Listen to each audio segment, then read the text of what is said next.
Halo, assalamualaikum, balik lagi dengan saya Lambang. Untuk konten rakit di minggu ini kita balik lagi dengan subscribers build. Nah, untuk rakitan PC kali ini kita kedapatan user yang perlu rakit PC yang bisa fokus main game kompetitif seperti Valorant, CSGO, dan lain-lain. Dan berhubung juga user udah memiliki monitor Full HD dengan refresh rate di 360Hz, jadi di build kali ini kita akan lebih terfokus untuk performa prosesor yang kencang dan juga performa GPU yang bisa ngedeliver performa Full HD di 360fps lebih di game-game kompetitif. Nah, kalau begitu langsung aja kita ke pemilihan part list yang bakalan kita pakai di rakitan kali ini. Oke, untuk pertama-tama kita bakalan ke prosesor dulu. Di sini kita pilih dari AMD, ini adalah AMD Ryzen 7 7800X3D. Nah, prosesor ini sudah memiliki 8 core dan 16 thread, lalu prosesor ini juga memiliki TDP rating yang ada di 120 watt dan juga memiliki L3 cache yang luar biasa besar yang ada di 96 MB. Nah, alasan kita milih prosesor ini kenapa coba? Ya, emang karena balik lagi keperluan user di sini adalah untuk performa Full HD, yang pastinya bakalan berpengaruh banget dari performa prosesor yang kencang. Dan jangan juga lupa untuk 3D V-cache yang ada di prosesor ini, yang bakalan membuat prosesor ini menjadi satu-satunya yang worth to buy misalkan emang fokus utamanya di performa gamingnya. Tapi dengan performa gaming yang luar biasa kencang bukan berarti prosesor ini juga nggak bakalan bisa dipakai untuk kerja ya. Prosesor ini masih tetap capable kok untuk kalian yang misalkan masih mau dipakai editing, rendering, desain, kalau nggak sambil streaming juga masih tetap oke. Nah, untuk kalian yang sekiranya mau pakai prosesor ini, harap diingat harus pakai cooler yang capable, karena AM5 ini emang agak sulit untuk didinginkan, jadi harap memilih cooler yang benar-benar bagus dan benar-benar bisa untuk ngedinginin si prosesor AM5 ini ya. Nah, lalu next kita ke motherboard. Di sini kita pilih dari MSI, ini adalah MSI Pro B650MA Wi-Fi. Yes, kita udah pakai board ini beberapa kali di build sebelumnya karena ya emang udah cukup banget sih untuk menghandle prosesor yang se-powerful ini. Udah gitu desainnya juga udah cakep banget, all black, VRM yang cukup banyak ada di 8+2+1. Fiturnya juga udah cukup lengkap dan udah dilengkapi Wi-Fi 6E dan juga Bluetooth. Untuk secara look sih udah cakep banget ya, minimalis, udah gitu all black, jadi cocok banget bagi misalkan kalian yang mau rakit PC temanya full hitam seperti di rakitan kali ini. Nah, untuk di bagian I/O portnya juga kita udah dikasih cukup banyak ya untuk slot USB-nya. Di sini kita dikasih 8, ada 2,5 GB Ethernetnya, ada display output, ada audio input dan outputnya. Lalu di bagian atas juga kita dikasih tombol BIOS flashback. Nah, oke, langsung kita ke selanjutnya, kita bakalan ngebahas RAM. Nah, untuk di build ini juga kita bakalan balik lagi pakai RAM dari Team Group. Kita pakai seri yang Team T-Force Delta RGB yang DDR5. Di sini kita pakai kapasitas di 32 GB, lalu untuk speednya juga yang dipakai kita udah cukup kencang ya, kita ada di 6000 MB transfer per detik. Nah, untuk RAM DDR5 emang kapasitas 32 GB ini kayak udah suatu keharusan ya, karena emang harga antara 16 GB dan 32 GB ini emang nggak terlalu banyak ya. Jadi ya kita tanggung aja langsung ambil yang 32 GB. Lagi pula apabila nanti kita bakalan dipakai untuk editing, rendering atau enggak streaming, yang pastinya kita bakalan butuh RAM yang cukup besar juga. Nah, begitu untuk RAM, langsung aja kita ke SSD. Untuk SSD kita di sini seperti biasa ya, pakai dari Adata lagi. Kita pakai XPG GMX S70 Blade yang kapasitasnya ada di 1 TB dan di 2 TB. Jadi di sini kita pakai dual SSD karena yang 1 TB ini untuk sistem dan program-program dan yang 2 TB itu dipakai untuk nyimpen data. Untuk performa speednya ya udah jelas banget ya. Kita di sini bisa ngedapetin speed up to 7400 MB per detik untuk read-nya. Lalu untuk write speednya juga kita bisa ngedapetin up to 6800 MB per detik. Dan nilai lebihnya lagi dari SSD ini adalah memiliki DRAM cache. Jadi untuk performa bakalan lebih stabil ya dibandingkan SSD yang nggak ada di RAM-nya. Nah, oke, begitu dari SSD, langsung aja kita ke GPU. Nah, di sini kita memakai GPU dari Nvidia, yaitu Nvidia RTX 4060 Ti yang 8 GB. Di sini kita memakai brand vendor dari Zotac dan kita pakai seri yang Twin Edge ini. Untuk kapasitas VRAM-nya kita ada di 8 GB GDDR6 dan memiliki TDP rating yang cukup rendah di 160 watt. Nah, mungkin banyak yang bakalan bertanya kenapa di budget sebegininya kita cuma pilih 4060 Ti ini, karena emang balik lagi untuk keperluan dari usernya. User emang butuh gaming kompetitif di resolusi Full HD, jadi kita nggak bakalan perlu banget untuk GPU yang terlalu powerful ya.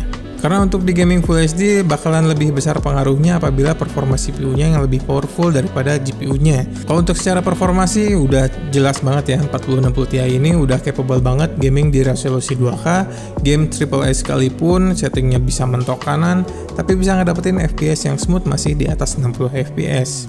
Dan apalagi emang di sini emang user fokusnya di kompetitif gaming di Full HD. Jadi yang pastinya di sini kita udah bisa dapat FPS yang luar biasa besar banget, tumpah-tumpahan banget. Yang pastinya kita udah bisa ngedapetin FPS di atas 360 Hz biar gameplay kompetitifnya makin berasa smoothnya. Nah begitu dari GPU-nya, langsung aja kita ke CPU cooler. Nah untuk CPU cooler di sini kita pakai cooler terbarunya dari ID Cooling. Ini adalah ID Cooling SL360 yang seri Space.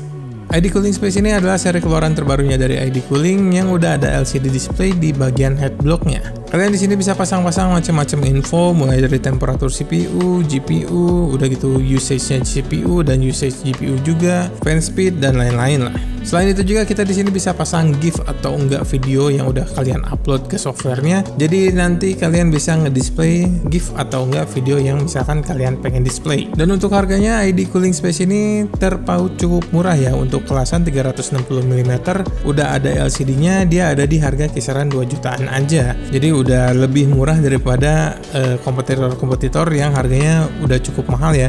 Nah, untuk di sini kita memakai radiator yang ukurannya 360 mm karena emang ya butuh estetiknya yang rapi ya. Jadi di sini kita bakalan pakai 360 mm biar bagian atas casing bisa terisi penuh. Nah, kalau untuk secara performa cooler ini sih kalau diklaim ID Coolingnya sendiri dia bisa ngehandle sampai 350 watt. Jadi untuk sekelas i9 kalau nggak Ryzen 9 seharusnya masih bisa dihandle oleh cooler yang sebesar ini.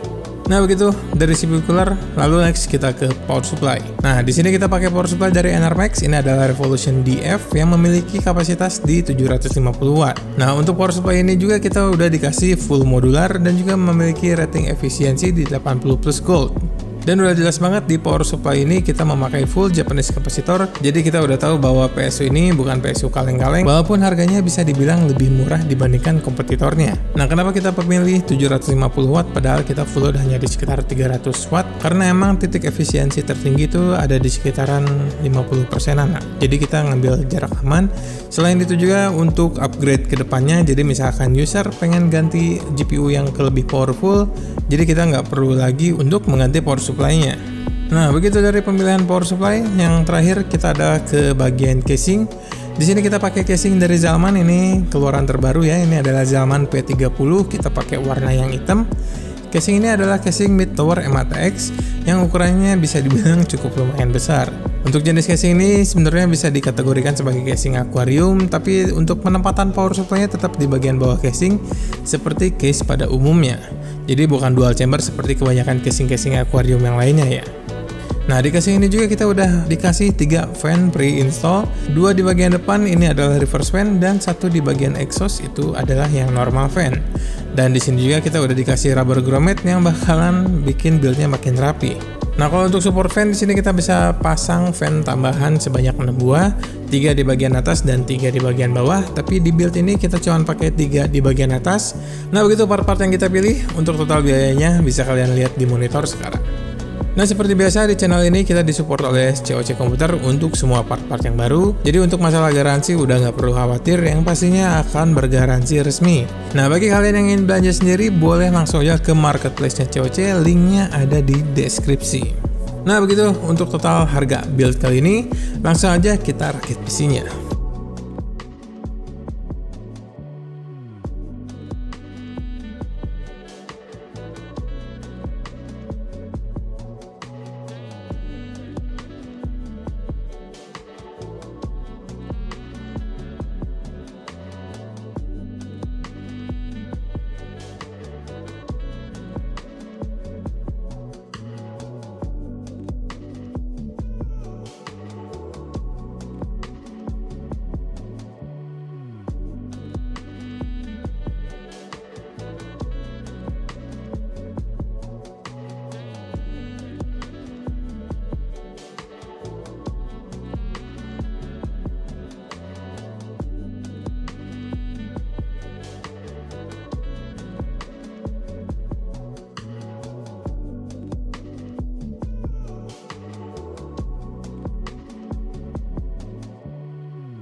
Oke, alhamdulillah buildnya udah beres. Gimana nih menurut kalian untuk build kali ini?